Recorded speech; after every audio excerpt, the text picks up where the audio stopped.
ಎಲ್ಲರಿಗೂ ನಮಸ್ಕಾರ. ಸನಾತನ ಕಥನಕ್ಕೆ ಸ್ವಾಗತ. ನಾನು Soumya Krishna Hegde. One of the most controversial topics ever, ಒಂದು ರೀತಿಯಲ್ಲಿ ಎವರ್ ಗ್ರೀನ್ ಕಾಂಟ್ರವರ್ಷಿಯಲ್ ಟಾಪಿಕ್ ಅಂತ ಸಹ ಹೇಳಬಹುದು. ಅಂತ ಒಂದು ಟಾಪಿಕ್ ಅನ್ನ ನಾನು ಒಂದು ಒಳ್ಳೆ ಉದ್ದೇಶದಿಂದ ಇವತ್ತು ಅಡ್ರೆಸ್ ಮಾಡೋಕೆ ಹೊರಟಿದ್ದೀನಿ. ಯಾರ್ಯಾರೆಲ್ಲ ನಿಮ್ಮ ಎಕ್ಸ್ಟ್ರೀಮ್ ಪೊಲಿಟಿಕಲ್ ವ್ಯೂಸ್ ಇಟ್ಕೊಂಡಿರ್ತೀರಾ, ಬಿಲೀಫ್ ಸಿಸ್ಟಮ್ ಅನ್ನ ಹೊಂದಿರ್ತೀರಾ, ಅದು ಎಲ್ಲದನ್ನ ಆ ಎಲ್ಲ ಕಲ್ಮಶವನ್ನ ನಿಮ್ಮ ತಲೆಯಿಂದ ತೊಡೆದು ಹಾಕಿ ಈ ಎಪಿಸೋಡ್ ಅನ್ನ ಒಬ್ಬ ಒಳ್ಳೆ ಮನುಷ್ಯ ಆಗಿ ಕುತ್ಕೊಂಡು ಕೇಳ್ತಾ ಹೋಗಿ. ಓಕೆನಾ? ಮನುಸ್ಮೃತಿ ಹಿಂದೂ ಧರ್ಮವನ್ನ ವಿರೋಧಿಸೋಕೆ ಇದೇ ಕಾರಣ. ಸನಾತನ ಧರ್ಮದಲ್ಲಿ ಇರುವಂತಹ ಜಾತಿ ಪದ್ಧತಿ, ಹೆಂಗಸರನ್ನ ಸೆಕೆಂಡರಿ ಸಿಟಿಸನ್ ಅನ್ನೋ ತರದಲ್ಲಿ ಟ್ರೀಟ್ ಮಾಡೋದು, ಆಕೆ ಒಂದು ವಸ್ತು ಅನ್ನೋ ರೀತಿಯಲ್ಲಿ ಮಾತಾಡೋದು, ಅವಳಿಗೆ ಯಾವುದೇ ಸ್ವಾತಂತ್ರ್ಯವನ್ನ ಕೊಡಬಾರ್ದು ಅನ್ನುವಂತಹ ಮಾತನ್ನ ಆಡೋದು, ಶೂದ್ರರು ಸಂಸ್ಕೃತವನ್ನ ಮಾತಾಡಬಾರ್ದು, ಒಂದು ವೇಳೆ ಅವರು ಮಾತಾಡಿದ್ರು ಅದನ್ನ ಕೇಳಿಸ್ಕೊಂಡ್ರು ಅಂತಂದ್ರು ಸಹ ಕಾದ ಸೀಸವನ್ನ ಅವರ ಕಿವಿಗೆ ಹೊಯ್ದು ಅವರನ್ನ ಸಾಯಿಸಬೇಕು ಅನ್ನೋ ರೀತಿಯ ಅಮಾನವೀಯ ಉಲ್ಲೇಖವನ್ನ ಈ ಮನುಸ್ಮೃತಿ ಹೊಂದಿದೆ.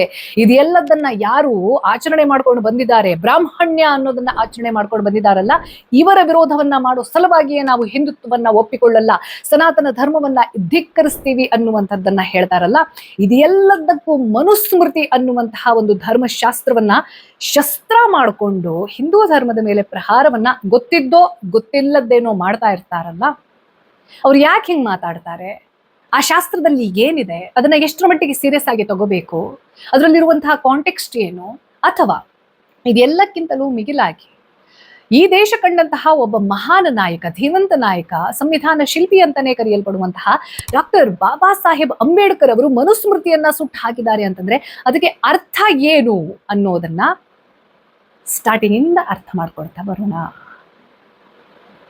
ಏನು ಮನುಸ್ಮೃತಿ ಅಂತಂದ್ರೆ? ಮನು ಅಂತಂದ್ರೆ ಯಾರು?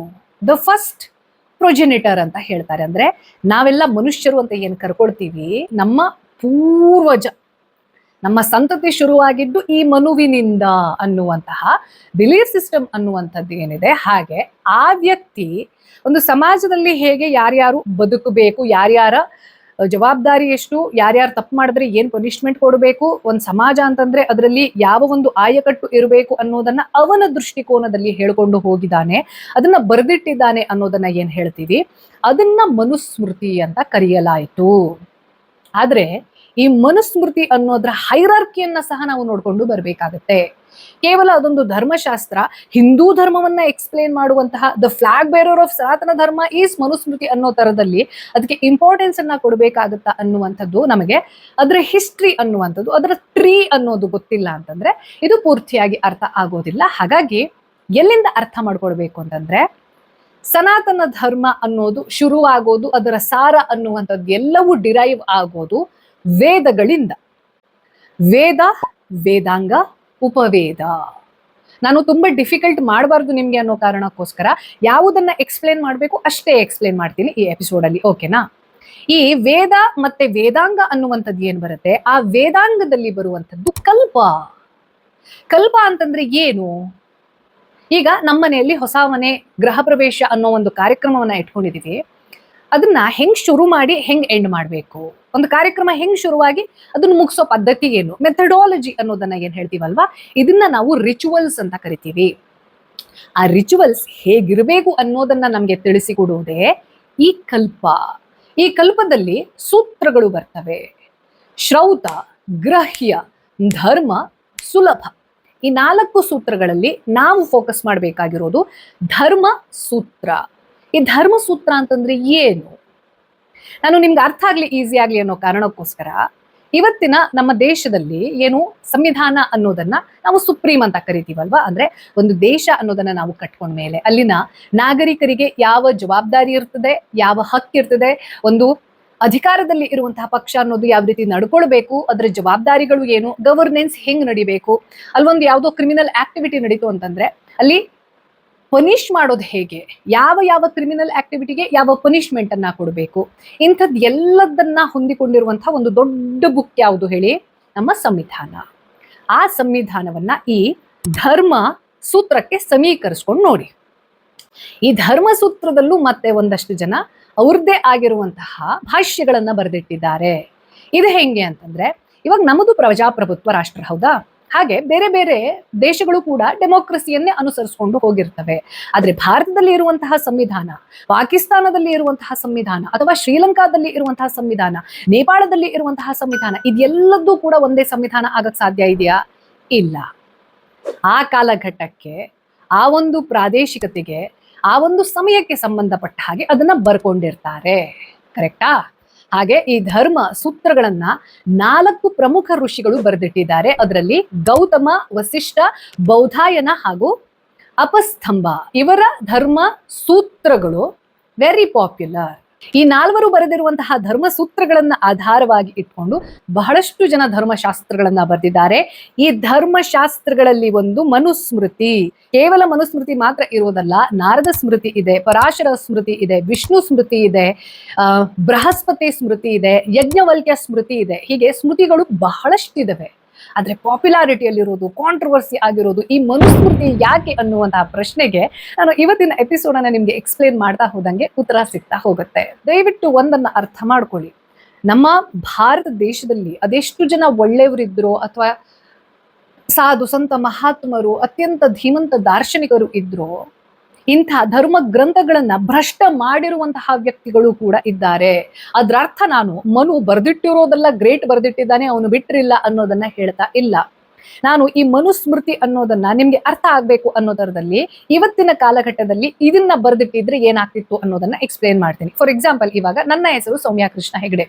2026ರಲ್ಲಿ ನನಗೆ ಒಂದು ಪೊಲಿಟಿಕಲ್ ಸ್ಟ್ಯಾಂಡ್ ಇದ್ದು, ನಂದೇ ಆಗಿರುವಂತಹ ಒಂದು ರಿಲಿಜಿಯಸ್ ಬಿಲೀಫ್ ಸಿಸ್ಟಮ್ ಇದ್ದು, ನಂದೇ ಆಗಿರುವಂತಹ ಒಂದು ವ್ಯಕ್ತಿತ್ವವನ್ನ ನಾನು ಈ ಒಂದು ಹಂತದಲ್ಲಿ ಪಡೆದುಕೊಂಡಿರುವಾಗ ನಾನು ಸಮಾಜ ಹೇಗಿರಬೇಕು ಅನ್ನೋದರ ಕುರಿತಾಗಿ ನನ್ನ ಅಂಡರ್ಸ್ಟ್ಯಾಂಡಿಂಗ್ಗೆ ತಕ್ಕದಾಗಿ ಒಂದಷ್ಟು ರೂಲ್ಸ್ ಅಂಡ್ ರೆಗ್ಯುಲೇಷನ್ ಅನ್ನ ಬರ್ದಿಡ್ತಾ ಹೋಗ್ತೀನಿ. ಇದನ್ನ ಯಾರೋ ಒಬ್ಬ ವ್ಯಕ್ತಿ ಈಗ 2026ರಲ್ಲಿ ನಾನು ಬರ್ದಿರೋದನ್ನ 3026ರಲ್ಲಿ ಕುತ್ಕೊಂಡು ಓದಿದಾಗ ಕಂಪ್ಲೀಟ್ ಆಗಿ ಸೆನ್ಸ್ ಮಾಡುತ್ತೆ, ಅಥವಾ ಏನ್ ಬರ್ದಿಟ್ಟಿದಾರಪ್ಪ, ಅಮೇಸಿಂಗ್ ಆಗಿ ಬರ್ದಿಟ್ಟಿದ್ದಾರೆ ಅನ್ನೋ ತರದಲ್ಲಿ ನಾವು ಎಕ್ಸ್ಪೆಕ್ಟ್ ಮಾಡಬಹುದಾ?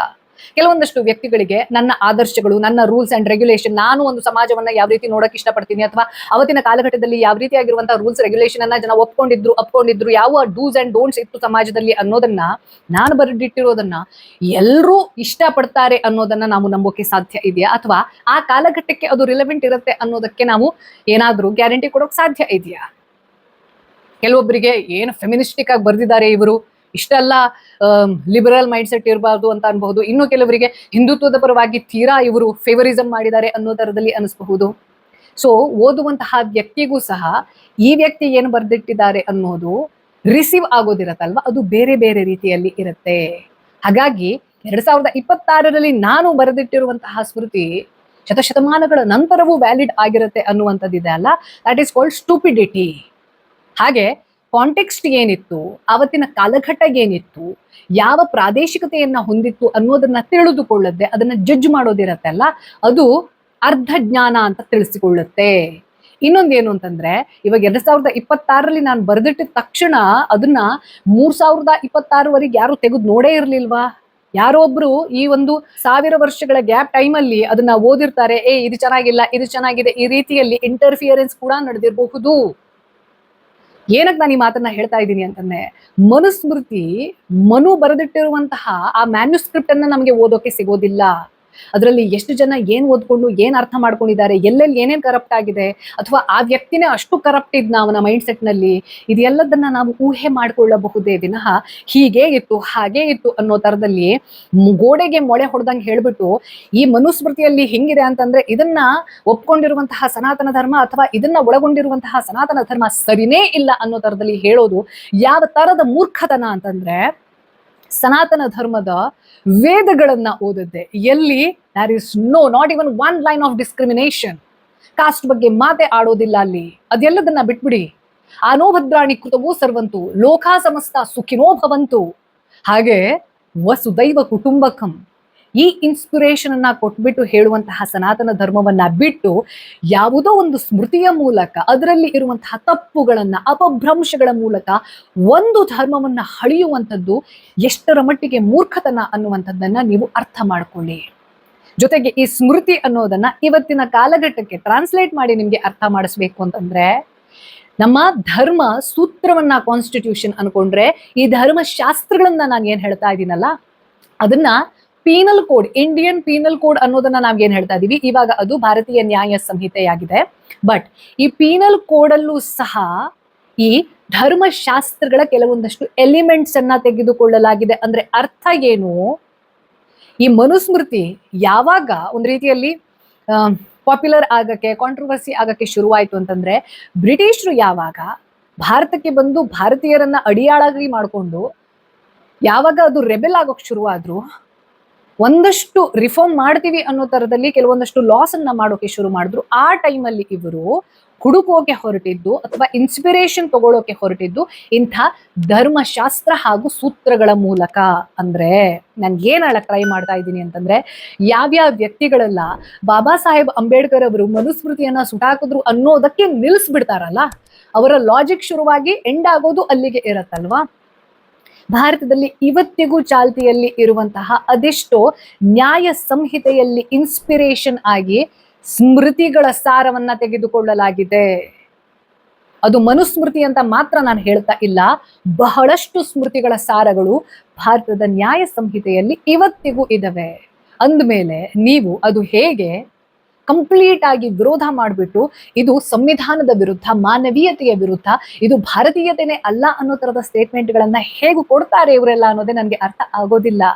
ಅದರಲ್ಲಿ ಏನು ವಿಚಾರಗಳು ಇತ್ತು ಅದನ್ನ ಡಿಲೀಟ್ ಮಾಡಿದ್ದಾರೆ ಅಂತ ಒಪ್ಕೋಣ, ಅಥವಾ ಅದು ಒಂದು ಕೆಟ್ಟ ಕೃತಿ, ಅದೊಂದು ಕೆಟ್ಟ ಸಾಹಿತ್ಯ, ಅದೊಂದು ಕೆಟ್ಟ ಲಿಟ್ರೇಚರ್ ಅಂತ ಕೂಡ ಅದನ್ನ ಸುಟ್ಟಾಕ್ಬಿಡೋಣ.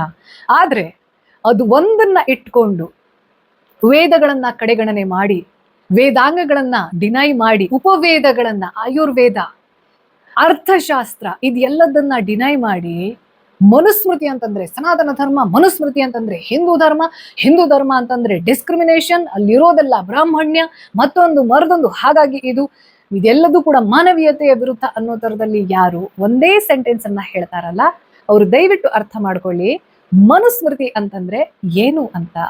ಇನ್ನು ಈ ಮನುಸ್ಮೃತಿಯ ಕೆಲವೊಂದಷ್ಟು ಕಾಂಟ್ರವರ್ಷಿಯಲ್ ಚಾಪ್ಟರ್ಸ್ ಕೂಡ ನಮಗೆ ಅರ್ಥ ಆಗ್ಬೇಕು. ಅದು ಅರ್ಥ ಆಗದೆ ನಾವು ಇದು ಯಾಕೆ ಕಾಂಟ್ರವರ್ಸಿ ಆಯ್ತು ಅನ್ನೋದು ನಮ್ಗೆ ಅರ್ಥ ಆಗೋದಿಲ್ಲ. ಅದನ್ನ ಮುಂಬರುವಂತಹ ಎಪಿಸೋಡ್ ನಲ್ಲಿ, ಮುಂದಿನ ವಾರದ ಎಪಿಸೋಡ್ ನಲ್ಲಿ ನಿಮ್ಮ ಜೊತೆ ಶೇರ್ ಮಾಡ್ತೀನಿ. ಆದ್ರೆ ಅದಕ್ಕಿಂತ ಮೊದಲು ದಯವಿಟ್ಟು ಈ ಒಂದು ಎಪಿಸೋಡ್ ಅನ್ನ ಯಾರು ಲಾಜಿಕ್ ಇಲ್ಲದೆ ಮನುಸ್ಮೃತಿಯ ಹೆಸರನ್ನ ತೆಗೆದ್ಬಿಟ್ಟು ಅದನ್ನ ಒಂದು ದೊಡ್ಡ ವೆಪನ್ ಮಾಡ್ಕೊಂಡು ಹಿಂದುತ್ವದ ವಿರುದ್ಧ ಕತ್ತಿ ಬೀಸ್ತಾರಲ್ಲ, ಆ ಎಲ್ಲಾ ವ್ಯಕ್ತಿಗಳಿಗೆ ಇದನ್ನ ಕಳಿಸಿ.